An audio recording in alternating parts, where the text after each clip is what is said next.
Good morning! Finish Asuncion.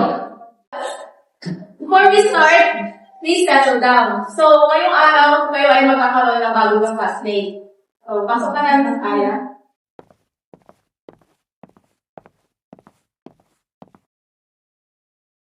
Please introduce yourself to your classmates. Hi guys, good morning. My name is Aya.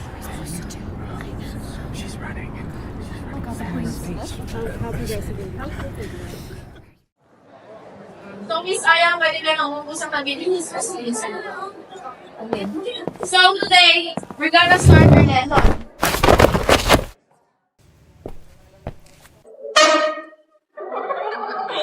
Ako si Aya, isang grade 12 na estudyante na inaapi ng aking mga kaklase.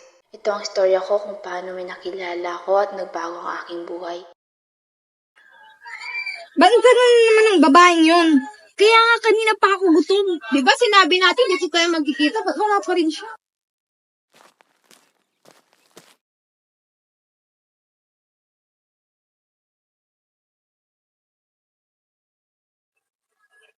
Tara, hanapin natin siya. Ano yung salamin ko? Yung salamin ko.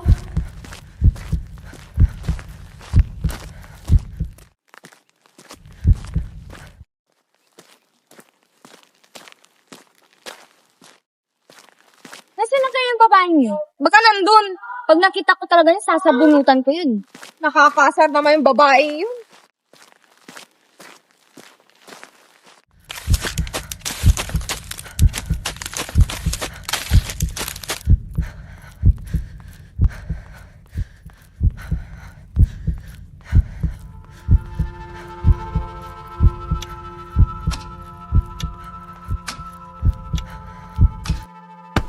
Hindi kasi ganyan, Boying.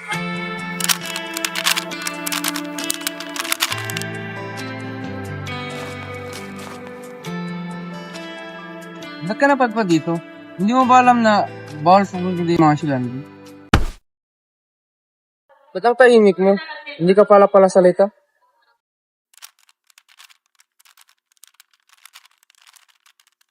Mahilig ka pala sa puzzle. Gusto mo ba lang yung pangalan ko? Ito. Sa gubat ng mga katanungan, malapit sa mga kahoy, tinig ng pangalan, payak na tagpuan. Banal na kasaysayan, hindi masyadong mahaba. Ano ito? Alamin at sana'y tama. Michael? Mali! Matthew! So nagsasalita ka rin pala, Miss... Aya? Balik ka rito bukas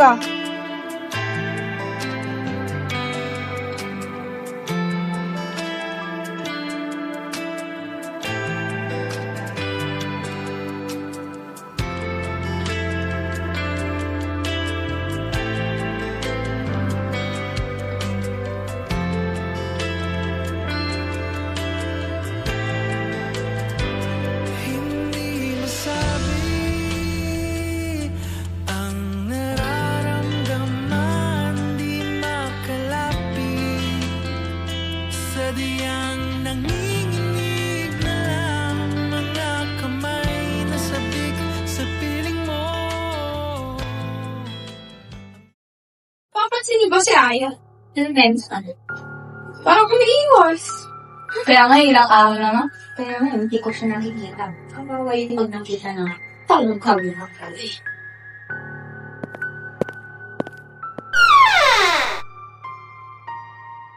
Saan ka pupuntong bahay ka? Ba't mo kami iniwasan? Kumarap ka nga din ang babae na? Babagay sa iyan! Diyan ka! Bawalan niyo ako dito! Bawalan niyo ako dito! Doon na!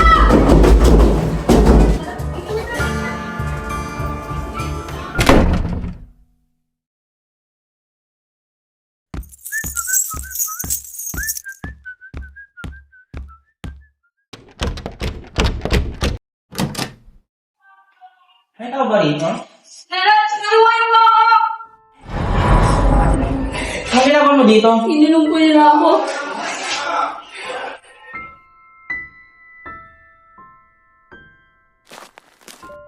Ba't wala kang salamin ngayon? Ano nangyari sa mukha mo?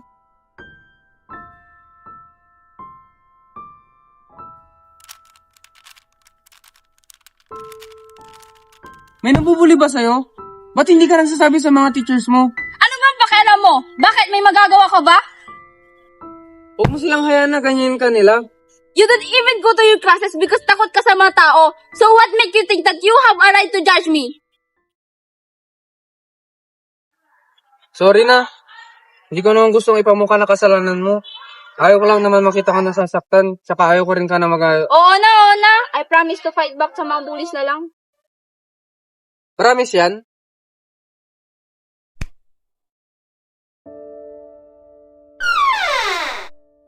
Good morning po. May kailangan po kong sabihin sa inyo. Kuha mo na eh. Okay, so, may nagubulo ako.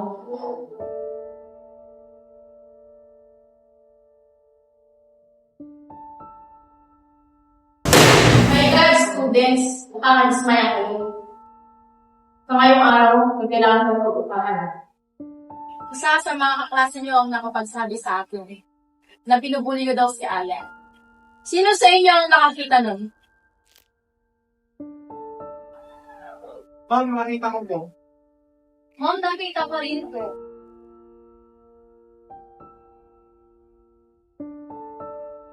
Hindi kayo tumigil sa mga pinaggagawa niyo.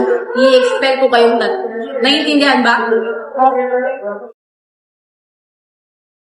Nagawa niyo na ba yung mga projects at assignment natin? Huwag na lang natin gawin yun. Huwag na Talaga, wag na lang. Oo, huwag na rin gawin yun. Ang dami Pag, kasi. pag yan ginawa nyo, Oo, hindi. Wag huwag na. na natin gawin. Sige, wait lang May nakalimutan kasi ako. Una na kayo ulit. Sige. Sige, bye-bye. Bye.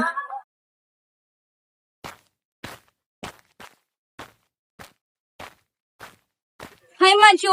Sorry, medyo naging busy ako. Machu?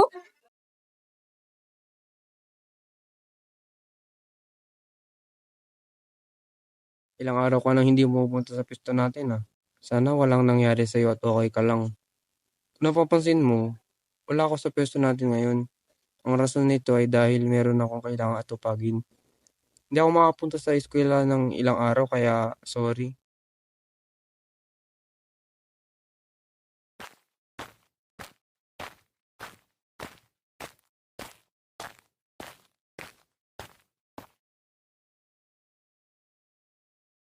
Hi, miss mo na ba ako? Hindi, joke lang. Dahil ilang araw akong mawawala, may naisip akong pwede mong panlibangan.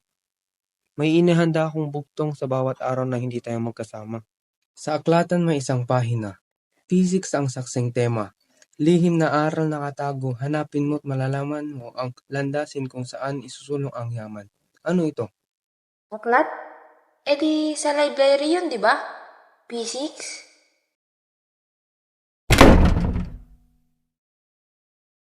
Ano po kailangan nyo? Saan po yung mga basics mo?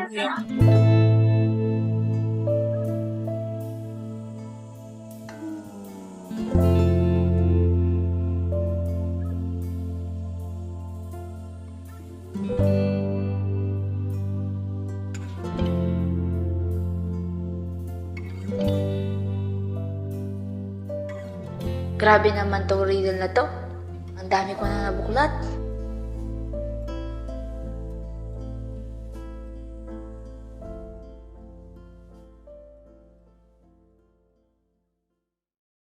So, nahanap mo na rin. Sorry, medyo pinahirapan kita, no?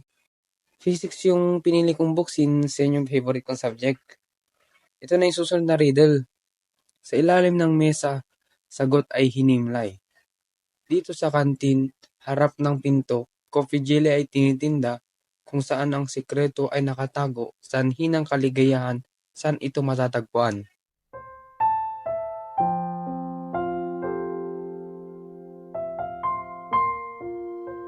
Makabili nga rin ako.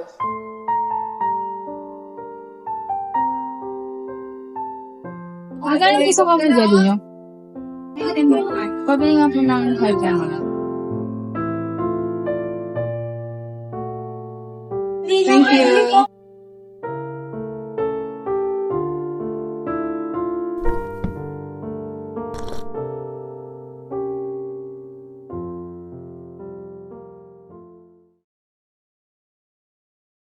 So, Aya, ito na yung pinakahuling riddle. Sorry pala kung galing sa wala yung hazelnut milk tea. Mahilig lang kasi ako dun, tas gusto ko rin kasi masubukan mo yung mga gusto ko. Anyways, kaya mo ba tong sagutan? Ano kala nito sa akin? Siyempre, madali lang to, no? Sa gubat ng ating sikretong puok, kung saan tayo nagtagpo at nagkakilala, may puno, sagot na tahimik sa sanga ng lihim. Naghihintay ang huling palaisipan, doon natin makikita ang kahulugan.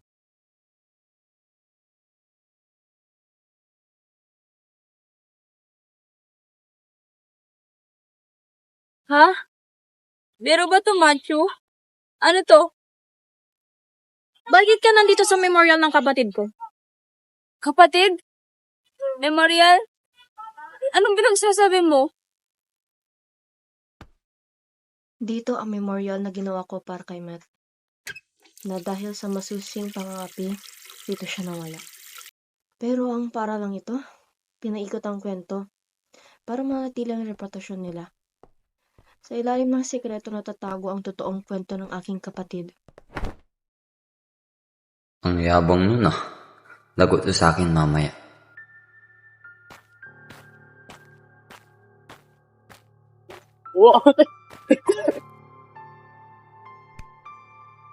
Uy, Prex, alam niyo pa, nakabangga tayong kaninang CR.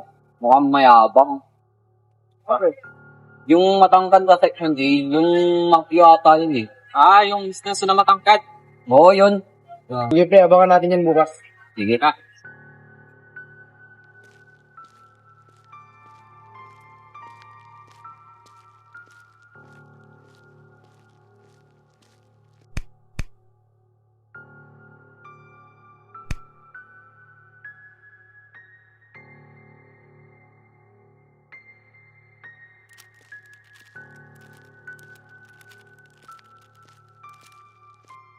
Akin na nga yan.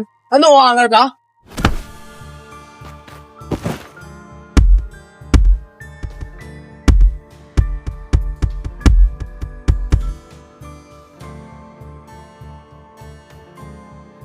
Hindi nga, tol. Sorry.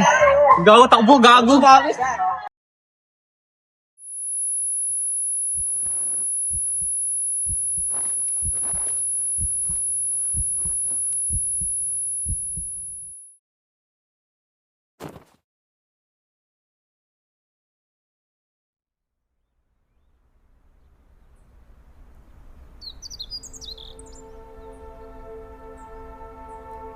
Pinagsasabi mo?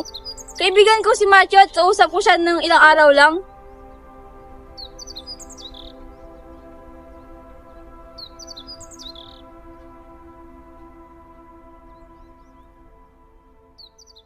Aya, sa oras na mabasa mo ito, siguro marami kang nararamdaman ngayon.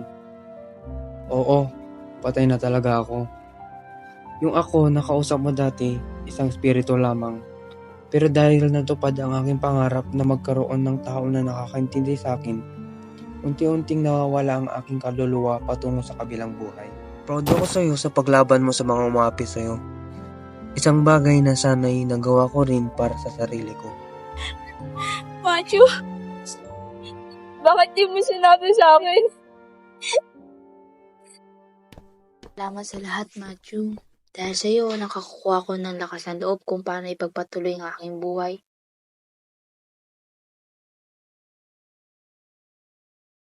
Rest in peace over there.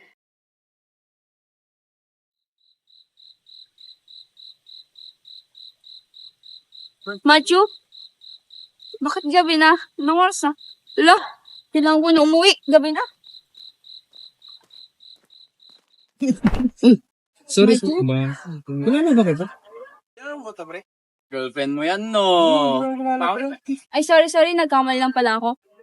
Panaginip lang pala ang lahat.